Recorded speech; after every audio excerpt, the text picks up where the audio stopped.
এখন আমি এই পর্যায়ে দিয়ে দিব পুঁই শাকের পাতাগুলো।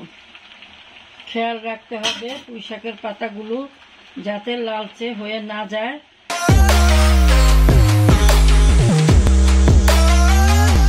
আসসালামু আলাইকুম ভিউয়ার্স, আরেকটি নতুন রেসিপি নিয়ে হাজির হলাম।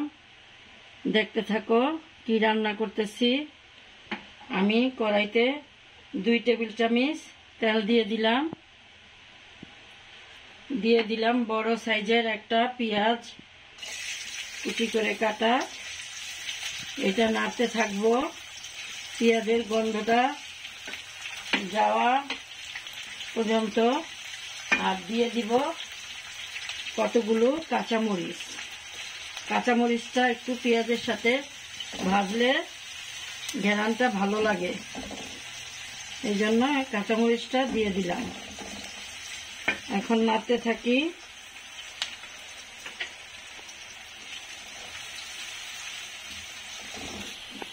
আমার পেঁয়াজটা ভাজা হয়ে গিয়েছে। এই পর্যায়ে আমি দিয়ে দিব চিংড়ি মাছ আর একটা ছোট ইলিশ মাছের মাথা একত্রে একটু ভেজে নিব।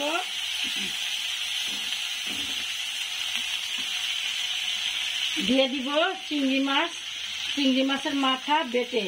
তোমরা ভিউয়ার্স কে এইভাবে রান্না করো আমাকে কমেন্ট করে জানাবা। আমাদের দেশে এইভাবে রান্না করে আমরা খাই। এখন দিয়ে দিব আমি একটু 1 চামচের মতো আদা রসুন, 1 চামচের থেকে একটু কম আদা রসুনের পেস্ট।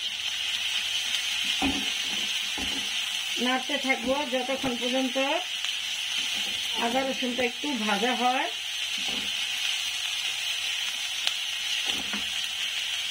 দিয়ে দিব আমি 1/2 চামচ জিরা আর ধনিয়ার গুঁড়া।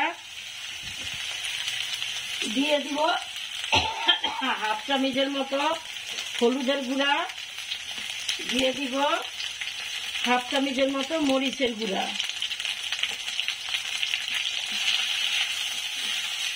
একটু ভাজা হলেই দিয়ে দিব আমি একটু পেঁয়াজের পেস্ট। এই 2-4 চামচের মতো একটু পেঁয়াজের পেস্ট। দিয়ে দিব লবণ 1/2 চামচের মতো।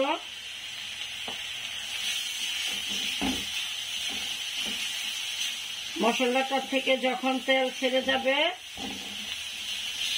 তোমরা বুঝতে পারো কিনা আমার মশলা থেকে তেলটা ছেড়ে গিয়েছে। এখন আমি দিয়ে দিব মিষ্টি কুমড়া আর পুঁই শাকের ডাঁট। তোমরা এতক্ষণে বুঝে গিয়েছো আমি কি রান্না করতে যাচ্ছি। এখন ভালো মতো এটা কষিয়ে নিব এবং সাথে সাথে ডাঁটটা আর মিষ্টি কুমড়াটা সিদ্ধ হয়ে যায় এই পর্যন্ত এটা কষাবো। আমার ভালো মতো কষানো হয়ে গিয়েছে। এখন আমি দিয়ে দিব 1 কাপ পানি আর দিয়ে দিব 1 চা চামচের মতো চিনি, যেহেতু আমি মিষ্টি কুমড়া দিয়েছি। ভিউয়ার্স, আমি এটা মিষ্টি কুমড়া আর পুঁই শাক দিয়ে একটা তরকারি রান্না করব। আর মিষ্টি কুমড়া দিলে ওইখানে চিনি দিতে হয়, তাহলে মিষ্টি কুমড়ার স্বাদটা দ্বিগুণ বেড়ে যায়। এখন আমি ঢাকা দিয়ে রাখবো ঠিক সিদ্ধ হওয়া আগ পর্যন্ত।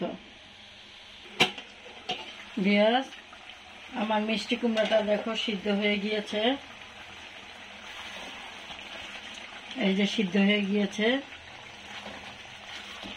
এখন আমি এই পর্যায়ে দিয়ে দিব পুঁই শাকের পাতাগুলো। খেয়াল রাখতে হবে পুঁই শাকের পাতাগুলো যাতে লালচে হয়ে না যায়, সবুজ সবুজ থাকে। এই জন্য আমি এখন আমি দাঁড়িয়ে থেকেই এটা রান্না করব। 1 মিনিটের জন্য একটু ঢাকা দিয়ে রাখি।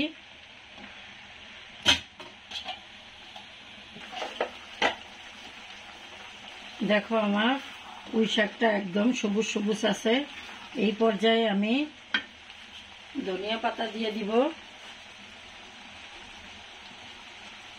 ধনিয়া পাতা দিয়ে আমি মিনিট খানিক রাখবো। আর আনা 4-5টা কাঁচামরিচ দিলাম শুধু ফ্লেভারের জন্য।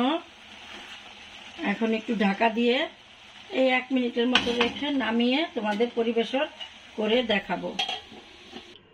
ভিউয়ার্স, আমার মিষ্টি কুমড়া দিয়ে পুঁই শাক রান্নাটা হয়ে গিয়েছে।